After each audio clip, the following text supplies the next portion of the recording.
Hello students, today we shall continue with the same topic, that is narration, to convert direct speech into indirect speech. In my previous class I taught you about different rules applied to change direct speech into indirect speech. मैंने वो भी बताया था कि tense कैसे change करना है, उसके पर्सन्स कैसे चेंज करने हैं, और डिफरेंट रूल्स और बहुत सारे वर्ड्स जो थे जो इन्वर्टेड कॉमास के अंदर होते हैं रिपोर्टेड स्पीच के अंदर, उनको कैसे चेंज किया जाता है। सारे रूल्स मैंने आपको बता दिए थे। डायरेक्ट स्पीच कैसे लिखी जाती है, इनडायरेक्ट स्पीच कैसे लिखी जाती है, और असर्टिव जो सेंटेंसेस हैं डायरेक्ट स्पीच वाले, उनको आपने इनडायरेक्ट स्पीच में कैसे चेंज करना है। Today I am teaching you about the conversion of interrogative sentences. Interrogative sentences means जो क्वेश्चन मार्क वाले सेंटेंसेस हैं, उनको आपने कैसे चेंज करना है। इससे मैं स्टार्ट कर रही हूँ। Direct to indirect. While reporting interrogative sentences beginning with auxiliary verbs, indirectly observe the following rules. ये जो क्वेश्चन मार्क वाले सेंटेंसेस होते हैं, जिनका क्वेश्चन किससे बनता है, ऑक्सिलरी वर्ब से। ऑक्सिलरी वर्ब्स कौन से होते हैं, जैसे is, are, am, was, were, do, will, would. इन सब से अगर क्वेश्चन स्टार्ट होता है तो आपने उसमें कौन से रूल्स अप्लाई करने हैं। दो तरह के मैं आपको बताऊंगी इंटरोगेटिव सेंटेंसेस को चेंज करने के रूल्स। पहले मैं बता रही हूँ ऑक्सिलरी वर्ब से जो क्वेश्चन स्टार्ट होते हैं, means is, are, am, was, were, has, have, will, shall, do वगैरह, डज, इन सब से जब स्टार्ट होते हैं तो उनको आपने कैसे चेंज करना है into indirect speech. इसके रूल्स हैं, the reporting verb say is changed into ask or enquire. जो रिपोर्टिंग वर्ब में से होगा तो वो ask में चेंज हो जाएगा। अगर said होगा तो वो किस में चेंज हो जाएगा, इसी तरह से asked में, मीन्स सेकेंड फॉर्म में ही चेंज हो जाएगी, या फिर inquired में। If there is an object after the reporting verb, अगर रिपोर्टिंग वर्ब के बाद कोई ऑब्जेक्ट है, ठीक है, तो आपने से को आस्क्ड में या इंक्वायर में, या सेड को आस्क्ड या इंक्वायर्ड में चेंज आपने कर देना है। Clear? Remove the comma and the inverted commas and start the reported speech with the conjunction if or whether. और inverted commas इसमें कैसे चेंज होता है, inverted commas की जगह यहाँ पे if या whether आता है। आप मोस्टली आप if ही लगाइए, ठीक है बेटा, if का यूज़ करिए, if या whether का भी आप यूज़ कर सकते हैं। Change the interrogative form of the reported speech into assertive form. Interrogative form कौन सी होती है, in which we use question mark, जिसमें हम क्वेश्चन मार्क यूज़ करते हैं। तो इंटेरोगेटिव फॉर्म जो है वो असर्टिव फॉर्म में चेंज हो जाएगी। समझ आई? मीन्स कि फुल स्टॉप आ जाएगा एंड में, और उसको कैसे असर्टिव क्वेश्चन वाले जो वर्ड्स हैं उनको कैसे चेंज करना है, आपने असर्टिव फॉर्म में लाना है उसको। ठीक है, मैं एग्जाम्पल के थ्रू आगे समझाऊंगी। Nouns or pronouns in the vocative case are treated as objects of their verbs. Nouns या pronouns जो use होते हैं in the vocative case. Vocative case क्या होता है? A vocative is a word or a phrase used to address a reader or listener directly. जिसको हम directly जैसे किसी को words use करते हैं, usually in the form of personal name या title, या किसी का नाम लेके, किसी का टाइटल लेके, या किसी का भी जो उसका वर्क होता है उसको लेके हम उसको एक टाइटल देते हैं। फॉर एग्जांपल जैसे हम बोलते हैं बॉयज़ गेट रेडी, ठीक है, boys what are you doing, ठीक है, तो जो बॉयज़ इन्वर्टेड कॉमास के अंदर आया, ठीक है, उसको हम बोलेंगे वोकेटिव केस। उसको हम एज अ ऑब्जेक्ट यूज़ करते हैं जब हम इनडायरेक्ट स्पीच में चेंज करते हैं। जैसे मैं कह रही हूँ Bob where are you going, ठीक है, तो बॉब इन्वर्टेड कॉमास के अंदर है, ऐसे हम ऑब्जेक्ट बाहर यूज़ करते हैं। तो हमने इन्वर्टेड कॉमास के अंदर ही बोला Bob comma where are you going, तो उसमें जो बॉब है दैट इज़ वोकेटिव केस, उसको हम एज अ ऑब्जेक्ट हम यूज़ कर सकते हैं, करेंगे उसको। Other general rules are observe to, तो बाकी जनरल रूल्स जो मैंने पहले आपको ऑलरेडी बताए हैं they will remain same. Clear? These were the rules of changing interrogative sentences beginning with auxiliary verbs. उसके बाद है इसकी कुछ एग्जाम्पल्स हैं। The visitor said to me is your father at home. देखिए इज से स्टार्ट हुआ है, इन्वर्टेड कॉमास के अंदर जो रिपोर्टेड स्पीच है इज से स्टार्ट हुई है। ये क्या है? इज है auxiliary verb.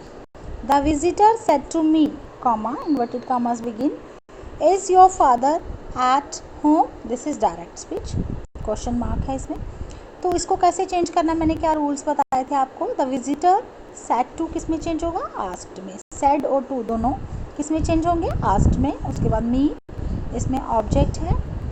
The visitor asked me, inverted commas की जगह क्या लगाना बताया मैंने? इफ़ और वेदर, यहाँ पे जैसे इफ़ लगा हुआ है, इफ़। अब मैंने आपको बताया जो interrogative form of the reported speech is change into assertive form, इसमें चेंज होती है असर्टिव फॉर्म में। तो इसको कैसे चेंज करना असर्टिव फॉर्म में? अब देखिए the visitor asked me if, is को हमने अंदर करना है, योर फादर, ठीक है, योर फादर को पहले लाना है। If is your father at home, इसको कैसे चेंज करना है? यूर सेकेंड पर्सन है, सेकेंड पर्सन ऑब्जेक्ट के साथ चेंज होता है, मी के साथ चेंज होगा। तो यूर का मी के साथ कैसे चेंज होगा? यूर मी माई, ठीक है। इफ़ माई फादर इज़ किस में चेंज हो जाएगा? मैंने बताया था इज़ आर एम किस में चेंज होता है? वाज या वर में। If my father was at home, ठीक है, वाज को हमने अंदर करना है।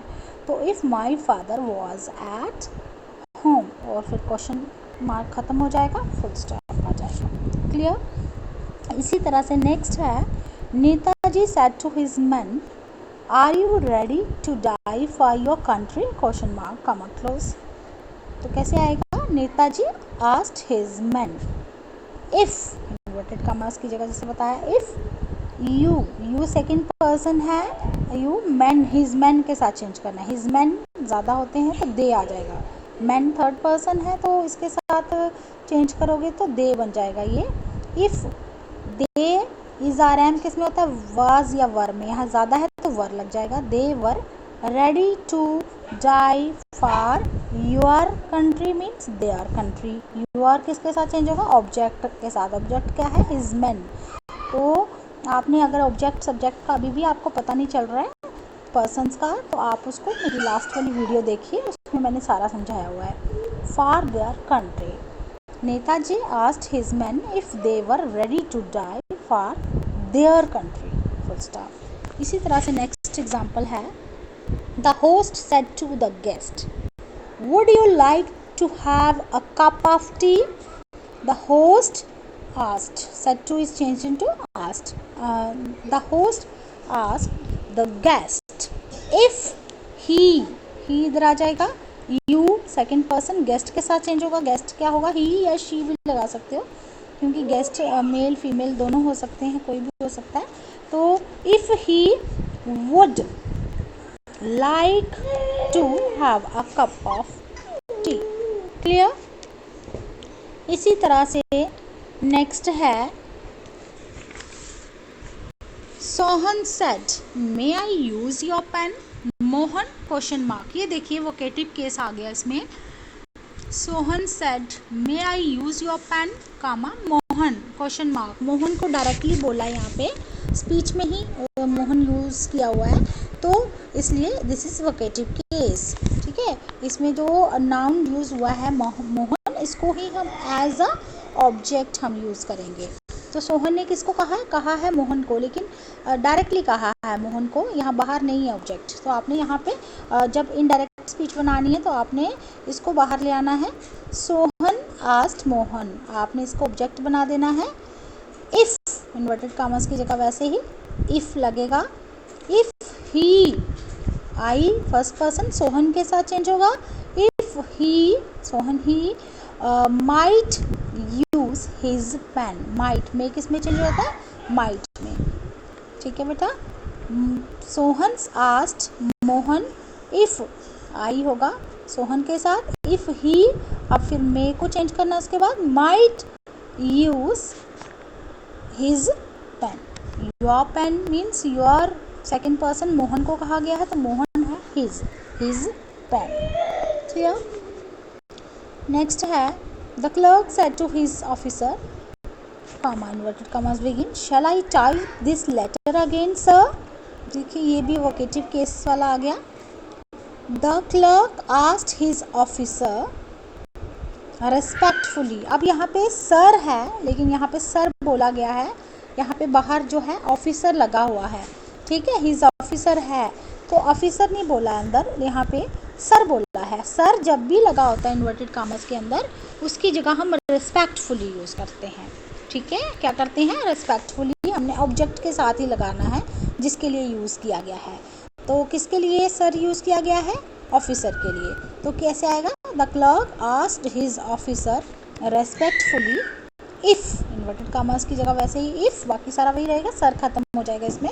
If he, I person clerk के साथ, if he would.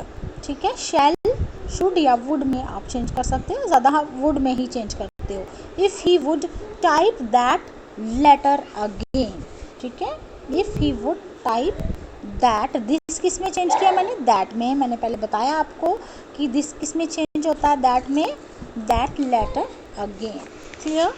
Last example है the crow said are the grapes sour Mr Fox. ये भी वोकेटिव केस है. The crow asked the fox. किसको कहा है क्रो ने, फॉक्स को कहा है, लेकिन ऑब्जेक्ट जो है इन्वर्टेड कॉमर्स के अंदर है.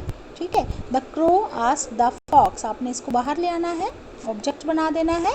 इफ, इन्वर्टेड कॉमर्स की जगह आएगा if the grapes, is are am किस में चेंज होता है, वाज या वर में. ग्रेप्स है प्लूरल तो आपने वर लगाना है. If the grapes were sold. Clear? This was about interrogative sentences that begin with auxiliary verbs.